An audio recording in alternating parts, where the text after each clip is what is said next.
Hey, y'all, come on in. You're here on a spooky day. We have a seasonal today from the Shaved Mercantile. It's a Halloween morning with the Barbershop Duet. Hi, I'm Marcus Klinger with Klinger Vocal Studio. And I'm Sarah Vincent with Sarah Vincent Virtual Pilates. But on Wednesdays and Saturdays. We are the Barbershop Duet. Hey, y'all, come on in. Thank you for finding our little barbershop. If you happen to be here during one of the live premieres on YouTube, why? Come on in the live chat, meet the Whiff Pack. A cool group of friends hanging out from all over the world. They'd love to meet you, too. They would. And for our mention today, we wanted to talk about this fun spooky candle my friend Becca got us. It's called Wicked Caramel Butter Pop from October Occult. And here are the scent notes. Buttered popcorn, brown sugar, sea salt, rich caramel, midnight movie theaters. And it's topped with dried calendula flowers and organic bronze golden mica shimmer melted into the top that looks beautiful while melting. And y'all, it's heavy on the midnight movie theater. I don't know how they did that. And the sense of butter on the popcorn is amazing. I kept this burning all day the other day while I was editing videos. I loved it. Becca, thank you. Head over to October Occult on Etsy. See what else they have going on. This is not our first candle from them. And what is our soap today? This was a surprise Halloween release from the Shave Mercantile. We've done one for Christmas before, but not Halloween, so we're excited to meet Pretty Polly.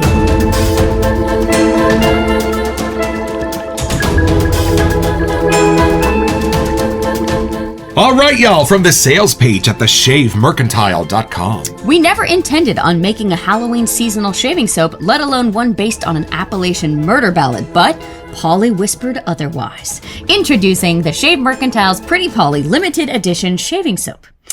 There are many versions of her song. In some, she's the victim. In others, she's the one who swings the blade. Polly's melody drifts down from the Appalachian hills, a murder ballad carried on cold wind and memory through the centuries. Some have differing opinions on how this story ends, but the earth and grave know the truth. The scent is steeped in an uneasy beauty, freshly dug grave soil, moss and cedarwood tangled with dark plum, blood orange, jasmine, and amber. It's rich, unsettling, and strangely inviting, like a hymn sung in an empty church. That's a great line.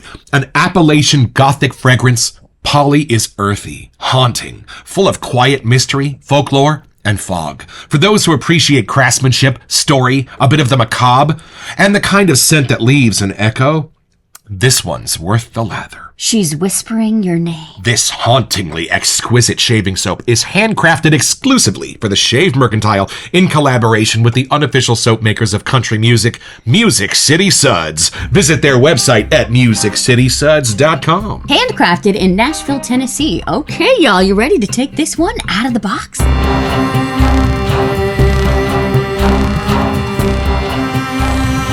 All right, y'all, time to open this up.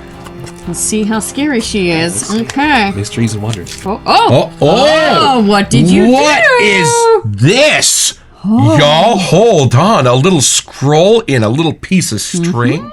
Oh. This might classify as a note. I know. Let's see. Hold on. Oh, my. A creepy note. Oh, my. I need my real glasses. I got it. You heard my song, and that's why this found you. Thank you for listening. If the wind stirs while you shave, don't mind it. It's just me passing through. Polly. Yo, that is petrifying. Look at that. We got a note from Polly. It's a note for sure, but I think it's from a dead person. That is awesome. Oh, and yo, there's a sticker from the Shave Mercantile. Oh, and a little wooden spoon scooper for the soap. Thanks, buddy. Okay, we can't hide any longer. Here she comes. There she is. Did you just feel a cold breeze? Oh, y'all, there's the freshly dug grave dirt, and I am so excited to see where this set is going to take us. Let's have a first impression.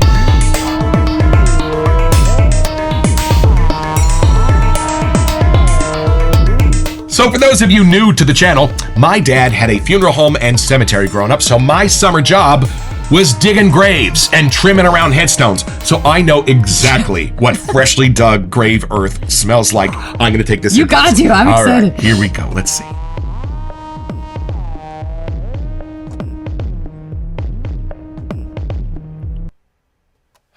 Y'all, that is a 3-act play. And it leaves you in this beautiful, sweet, balsamic place that's dark and purpley and spooky. And I'm going to move backwards.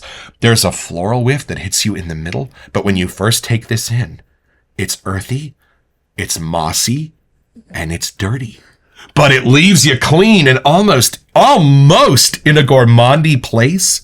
What a fabulous adventure this is. Hold on. Soil and moss open the door, but it's something welcoming. It's something beautiful and warm. It's not the moss from Irish Moose. Okay. That's a very particular kind of squinchy thing. That is not what's going on in here. In fact, even the earthy notes of dirt are adding a beautiful spice and warmth at the beginning of this. It's not a squinchiness.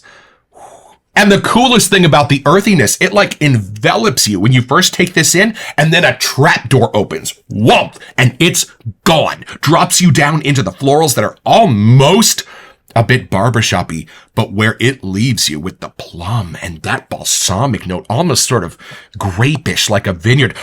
Well, this is the Halloween season of wine. Y'all, we have noticed that so many of these beautiful seasonals have almost a sense of Merlot in the middle. And the beautiful thing about this is that's kind of where it leaves you, in this beautiful balsamic-y place where you might be holding a beautiful glass of Cabernet Sauvignon. And you know what's cool? I just had to sneak a look at the scent notes because they are so beautifully balanced. I'm sensing every single one. And when I got one that I was like, okay, wait a minute, what is this? It's probably on the list. It's amber. And it's a beautiful sort of streak of moonlight onto the cemetery floor. That's how I'm sensing this. Usually amber gives me a sense of light, and here it still does, but it's not enough to be daylight. It's not enough to be morning. This is a moonlight amber. Spooky stuff. And see, the floral's not there to be sweet. That's the other cool thing about what's happening with the florals in here. They're meant to be the glue. They're meant to be what binds the other scents together. They're kind of the slide that takes me from the dirt and the moss down into those balsamic plum notes. And the other thing too, the florals are kind of keeping the plums from being more of a traditional library scent that we're kind of used to. It makes it different. It almost puts it like outside, as if for some reason the library might be missing a ceiling or a couple of walls. There's a game I used to play called The Colonel's Bequest, and we have been watching a couple of videos on YouTube about it. In that game, you're in a big mansion in the South while all these murders are happening, very like Agatha Christie style. And there is a chapel that you can go in when it's like midnight outside. It's so creepy in the game, and this is what I would imagine it smells like. And you know, it's pretty. I mean, look at the label. It is pretty, but it's pretty in a spooky way, and it's pretty in a masculine way. This does not hit me the way that some of your EDPs do, or some of the more female-centered scents do.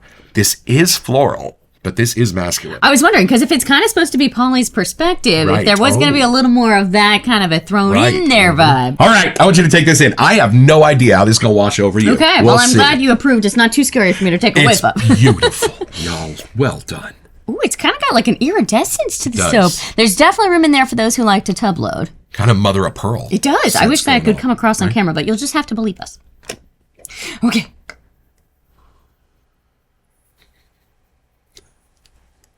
Oh, I think I get hit with the plum side first. I almost like a plum juice, if that makes sense. Like it's something it's been juiced. It's not the actual plum I'm taking a bite of, and it's not like a dried plum. I think it's more of like a cup of it, if that could make sense, which almost has a little of that Merlot-ish kind of vibe, but it's still a little naturally sweeter when it's the plum itself. I think there is such a thing as plum wine. Almost like a super dark grape juice, maybe. And then that dives into a little deeper scent, which my brain doesn't immediately get as a soil note, but it must be what they're hinting at is the soil part there. It kind of adds that spooky, deeper side to it. And then you're right, the floral action kind of jumps in there and keeps it from getting too dark. So it must be whether it was the jasmine or the amber side. There's something in it that just kind of keeps it a little more in that neutral ground without going into the grave just yet. Right. At the very end, I get almost like a charcoaly kind of a vibe. I don't know what's creating that. It's not an ash, because a lot of the other stuff that we have has some more of like that actual built in. And this here is maybe just adding that kind of creepy off-kilter, almost like a really archival looking headstone, like if granite or charcoal or something had a whiff to it. Like it's something in that zone. And charcoal is a great observation because it's got a dirty thing and it's got a clean thing going on. Charcoal's what they use to filter out lots of stuff. That might be where you were getting that ode to maybe of like a barbershop kind of clean portion in there. Like there's something about that, almost like a talky kind of clean or something in there. There is something almost hinting gourmandy, and I don't know what that is. I don't think it's the plum side. I think it's almost like my brain wants it to be like a super dark molassesy thing or something in there. I don't know if it's actually there. My brain wants it to be. It could be how like the jasmine or something's hooking in with something else, but there's something in there. My mouth doesn't water, but it could almost see how you could want to take a bite. As a kid who grew up loving his California summers, there's a tiny hint of Capri Sun grape. Yep. I'm not going to say you're wrong. Just saying. I literally was. Next thing I was going to say is like, there's something my inner kid really is enjoying. I don't think it's my Halloween trick or treat bag, but maybe that's more what it is. Yeah, trying to get the straw in that thing was the bane of my lunchtime existence. It's so crazy because I get that side, but then the other side does have like a mature side hitting in too. Like maybe that's more the Merlot kind of vibe. Like there's something on both sides of the spectrum. Like it's super crowd pleasing. I know it's meant to be really creepy, but maybe Polly wants anybody to jump in. I feel like there's like a lighter wood in here too. I don't know what it is, but maybe it's more the amber that my brain is like trying to get like a cedar or something on that lighter side. Again, just keeping it from getting too dark. Amber itself doesn't even really have a scent. It is what perfumers have imagined it to be over the centuries. So every perfuming house does amber a little bit differently. From reading these scent notes and looking at kind of our catalog that we've done for this Halloween season, I feel like there's a few that kind of seem like they could be close, but they're really not. So I know we're reading scent notes that kind of sound like, oh, another fruit, another something that has a dusty vibe, but this one is not the same as Ghost Stories, and it's not the same as some of the other ones that we've thrown in that Merlot thing. So I hope we can explain that in a good way, but this one has its own little kind of fun vibe to it. And it's all about context. I mean, if the Merlot is the only thing you're sensing in there, you don't want to drink alone, do you? Sometimes it's a big old Halloween party, and sometimes it's a little bit more of a somber libation you're having alone at midnight in the cemetery. I think it's cool to have all the different artisans that we've had this month too, because everyone's perspective and different thumbprint and their artistry comes through different in these scents. So even though some of them might seem similar, it's from a whole different other perspective, a whole different artisan, a whole different probably surprise of things. So I like having all these different varieties to put in our den because they really are their own different versions of kind of fun Halloween vibes. And it is an opportunity for the artisans to do something drastically different from what they would normally do. Right. Like Nomad Theory, usually very dapper on the dry side for their scents, but they're seasonal. Salem, pumpkin spice. One of our commenters even got like a gingerbread. I was like, that's what I was looking to say. Which is fun because they weren't even planning to do a Halloween drop, but clearly Polly had other plans. Well, y'all come along with us. We're going to take another look at these scent notes and build you a ladder.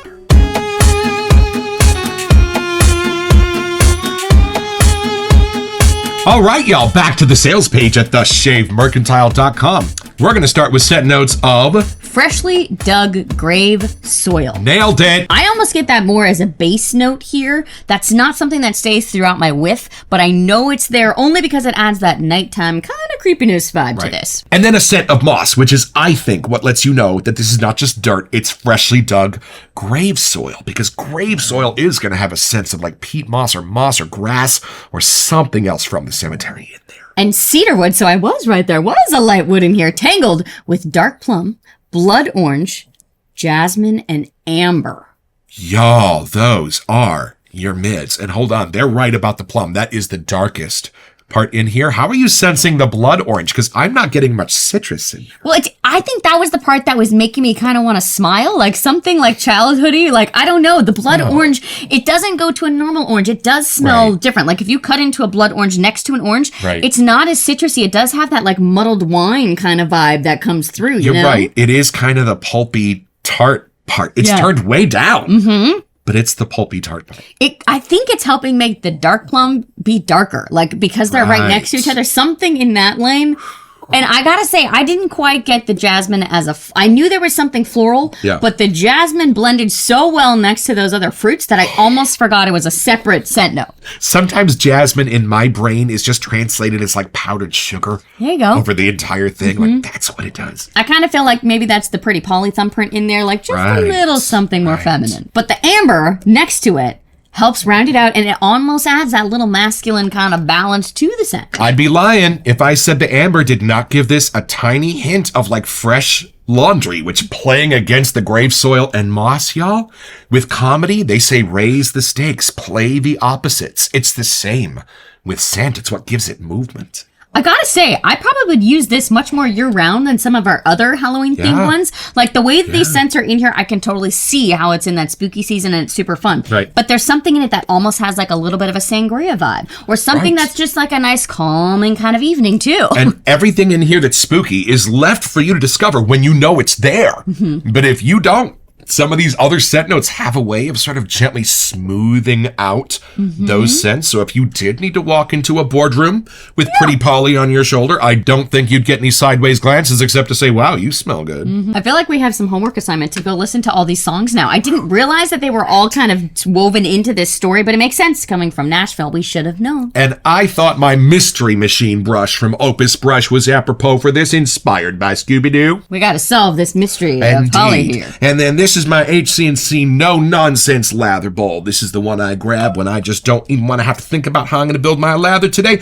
It is 22 gauge stainless steel, and I love it. The way we build our lathers here is just to spread them out on the bottom of the bowl and make a thin layer of soap that the bristles of that brush are going to pull up. It looks like that. The first goal here is just to transfer the soap onto the brush, not to build our lather till after that happens. Oh, something beautifully tart is waking up in here. I think I'm finding the blood orange in a new way. All right, we're going to go one way here. We're going to go the other. And look at that. The soap's almost already gone. Just transferring it up onto the brush. We're not making a lather yet. Look, there's no bubbles yet. No froth, no foam. I'm just grabbing enough water to pull the soap onto the brush. That's the first goal. And about every 30 seconds, turn the brush. Give the bristles a new orientation to swipe at that soap with. And look at that, y'all.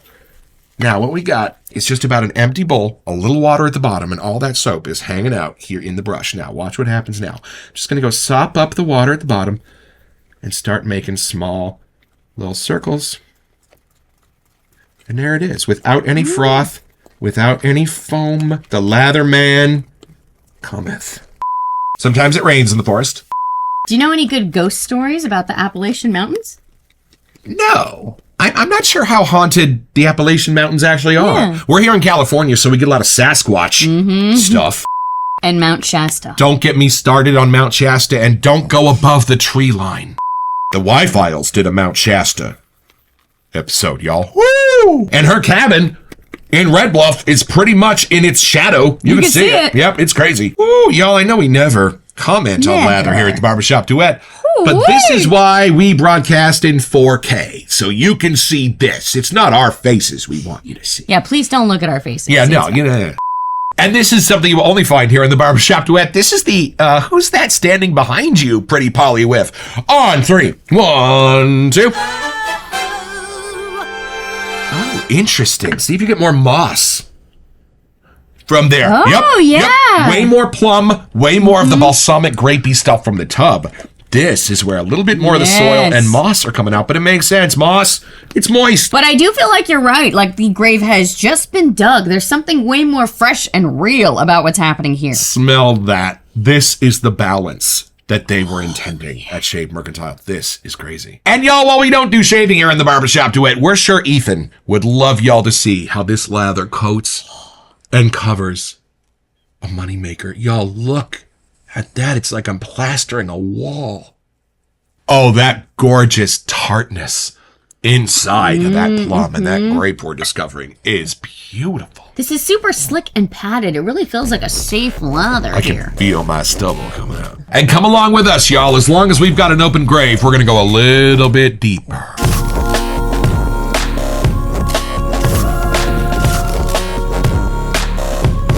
So we had a giant backhoe and stuff, and we were pretty modernized in the cemetery. But we were also in the Berkeley Hills, and occasionally the terrain would not accommodate heavy machinery. So when we did have to dig a grave in the older section, we did it by hand. Now, it's an honor to do it because you're laying this person to rest. But it takes a while, and it's hard because when you hit rock, you got to get the bar out. You got to do it that way. One time, I actually saw us blast Woo-hoo-hoo. But it takes about 3 to 4 hours to open a 6-foot grave and about an hour to close it again. I know you've mentioned before, but sometimes you could see like fossilized layer of the rock and thing that you'd be cutting through. This all used to be seafloor, so we would pluck fossils and all kinds of cool stuff. If you ever see an inspector walking through a cemetery with a big old sharp stick, he's making sure everything's buried deep enough. Oh. It is kind of fun when we walk the cemetery because it's close to us that we can see all the people that come and bring the headstones and do the engraving. Right. It's just part of the process that you forget about, but they really take care with how they do it and add that kind of final thumbprint on their grave. And y'all, I want to introduce you to somebody that we visit every day on our walk. This is the grave of Helen Crandall. And as it mentions, she died at her post, helping to save the brothers and sisters of her community 100 years ago. And y'all, people still leave her flowers. And you know, hold on, am I absolutely crazy? Maybe. Maybe. Or does this have a tiny, tiny bit of a family tree connection to Fougere Gothique in what it's doing with the jasmine in the middle and how it's combining it with some of those earthy notes? I'm getting too much of the plum to jump in fully with you. Gotcha. But the base of this doesn't go as dark as Fougere Gothique. It's kind of that in between where the brighter sides of the scent, the florals with the not florals, are blending to create that kind of oddly comforting, spooky vibe. Right. Comforting's the right word. So it's pretty simple, y'all. Just be Marcus and Sarah heading down to Monterey, California after their wedding to revive and recuperate for a couple of days. And when you notice that there's a 17-mile drive down to Carmel that you might like to take, and one of the locals suggests that you take the drive after sunset to see if you can get a glimpse of the mysterious specter known as the Lady in White and get your own. So head over to theshavemercantile.com to find this and a bunch of other awesome stuff.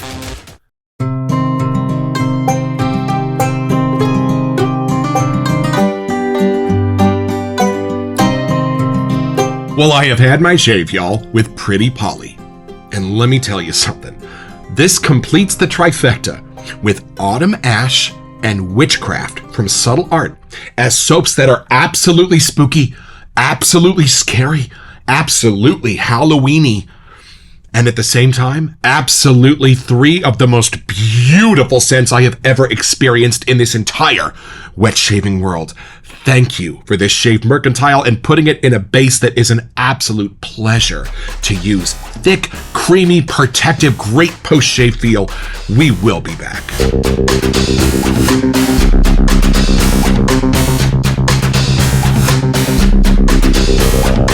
Welcome to Messages. So for our October giveaway, we wanted to give you a chance to get $25 to Happy Chap Shave. So you can be a happy chap or chapess, and all you have to do to enter this giveaway is send us an email here to we sent you at thebarbershopduet.com so we can get back to you. It's the only way we communicate about our giveaways, and then check back here on our first November episode to see if it's you who are our lucky winner. Best of luck. You know, one thing we have not whipped out in a while before this week is our complexity scale. Y'all, we've done some beautiful scents that are just 2 notes, and the way they come together create fabulous accords.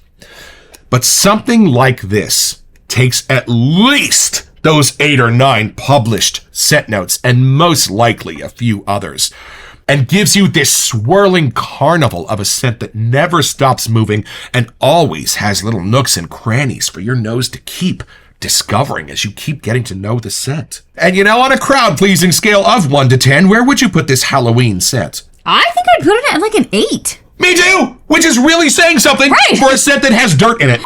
Y'all check out what they've got going on at Shave Mercantile. From the very beginning of our journey with Backyard, little mesquite in there, backyard grass, amazing country barber, Rudolph's Christmas ride. Y'all, some amazing and iconic scents going on over there, and one of the best lathers in the business.